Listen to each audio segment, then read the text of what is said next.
Oke, selamat malam Mas-Mas, para narasumber sekalian. Kembali lagi pada kita di bincang malam ini. Kita akan membahas mengenai siapa tokoh yang mencerminkan nilai Smart ASN. Di sini kita mengambil satu tokoh besar kita di bagian pemasyarakatan, yakni Bapak Reinhard Silitonga, di mana Bapak ini adalah seorang Dirjen Pemasyarakatan Kemenkumham. Di mana kita tahu bahwa Smart ASN adalah pegawai dengan kompetensi kinerja serta profesionalisme yang tinggi, yang sehingga mereka mampu beradaptasi dan semakin responsif dalam melakukan perubahan dan pencapaian tujuan kinerja organisasi. Maka kita mencoba membedah Bapak Dirjen Pemasyarakatan kita.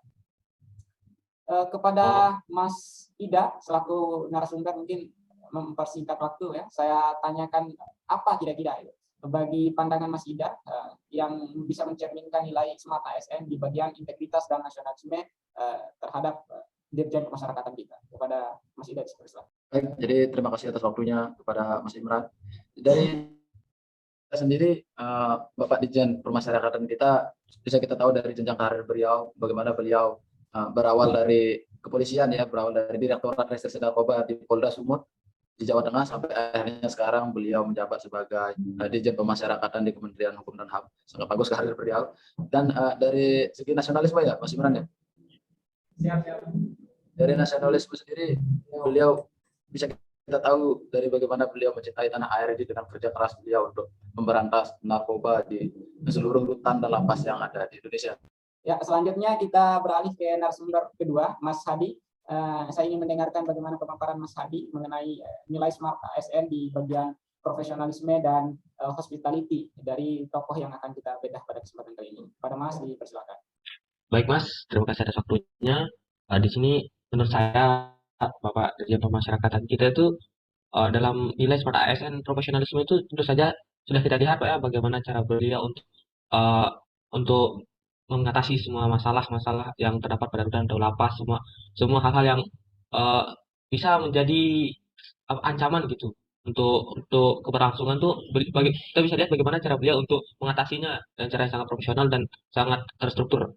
Berikutnya dari nilai hospitality, kita juga bisa lihat dari tutur kata dan tingkah laku beliau pada saat melakukan rapat ataupun melakukan pidato itu sangat bagus, tidak terkesan baik dan tegas, tapi tidak menyalahkan satu pihak, tidak menyalahkan satu pihak bahwa suatu pihak ini salah, tapi cara beliau itu sangat bagus dalam membangun kepercayaan. Dan selanjutnya saya beralih ke Mas Ida nih.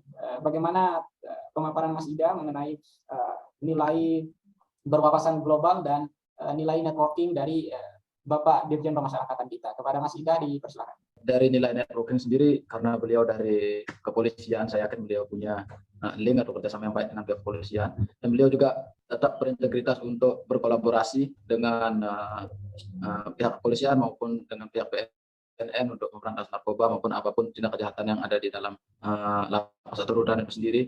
Dan dengan dari wawasan global sendiri, kita bisa tahu bagaimana beliau bisa mampu menekan jumlah pemenjaraan yang ada di Indonesia dengan belajar pidana bersyarat dari Belanda. Saya tanyakan kepada Mas Hadi, bagaimana seorang tokoh Dirjen Pemasyarakatan kita ini dalam mengimplementasikan nilai menguasai IT dan bahasa asing. Kepada Mas Hadi, dipersilakan. Baik, terima kasih Mas untuk waktunya. Budaya digital atau yang kita kenal dengan internet itu sangat meluas Mas ya, terutama karena memang pandemi yang mengharuskan kita bekerja di rumah dan mengharuskan pekerjaan di rumah itu. Di sana sudah kita tahu dari kebijakan-kebijakan beliau untuk menyarankan kita menggunakan internet, menggunakan media digital untuk bekerja Mas. Di sana sudah bisa kita tahu bagaimana penguasaan beliau tentang bidang IT. Berikutnya dari penguasaan bahasa asing, bahkan sering kita tahu bahwa ada warga asing yang kadang melakukan pelanggaran dan ditindak di sini. Nah, di sana pasti kita tahu bahwa Bapak Dirjen kita memiliki penguasaan bahasa asing yang bagus, Mas. Pada Mas Ida, apa kira-kira nilai entrepreneurship yang bisa kita lihat dari Bapak Reinhard ini? Dari jiwa entrepreneurship sendiri, beliau selalu sering juga menekankan kepada seluruh KUPD, rutan maupun lapas yang ada di seluruh Indonesia untuk tetap bagaimana membina narapidana di dalam lapas maupun rutan untuk bisa mempunyai skill agar nanti pada saat keluar dari lapas maupun rutan, skill yang didapat itu bisa digunakan untuk berjualan ataupun berwirausaha oleh para narapidana itu sendiri.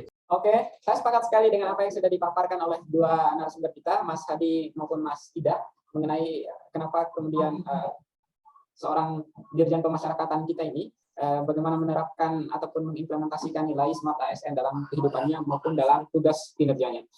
Hal itu yang perlu kita teladani dan contohi sebagai calon-calon ASN, saya kira.